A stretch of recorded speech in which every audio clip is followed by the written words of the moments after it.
আপনি কি কখনো ভগবান শিবকে নন্দীর বদলে একটি ব্যাঙের পিঠে বসে থাকতে দেখেছেন? শুনতে অবাক লাগলেও ভারতে সত্যিই এমন এক রহস্যময় মন্দির রয়েছে। উত্তরপ্রদেশের লখিমপুর খেরির অয়েল অঞ্চলে অবস্থিত এই মন্দির আজও মানুষের কাছে এক অলৌকিক রহস্য। প্রায় ২০০ বছর আগে এই অঞ্চলের শাসক ছিলেন প্রতাপশালী রাজা বক্তাবর সিংহ, যার শক্তি ও প্রভাব চারদিকে ছড়িয়েছিল। কিন্তু একসময় প্রকৃতি যেন তার বিরুদ্ধে চলে যায়। ভয়ঙ্কর খরায় শুকিয়ে যায় নদী, পুকুর, ফেটে যায় মাটি। প্রজারা জলের জন্য হাহাকার করতে থাকে।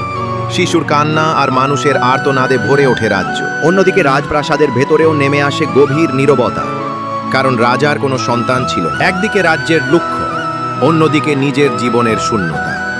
রাজা সম্পূর্ণ ভেঙে পড়েছিলেন।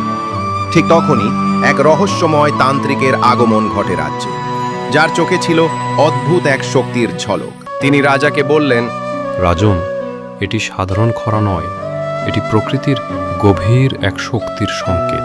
এর সমাধান লুকিয়ে আছে মুন্ডুক তন্ত্রে।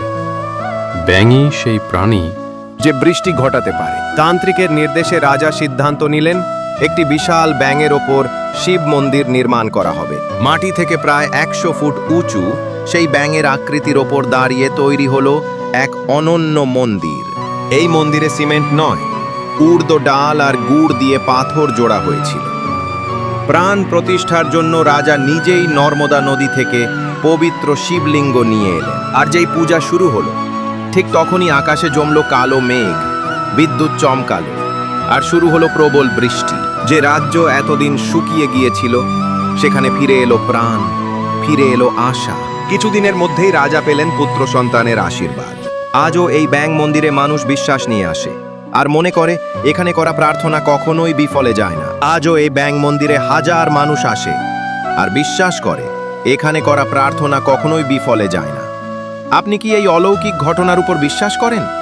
কমেন্টে লিখুন, হর হর মহাদেব।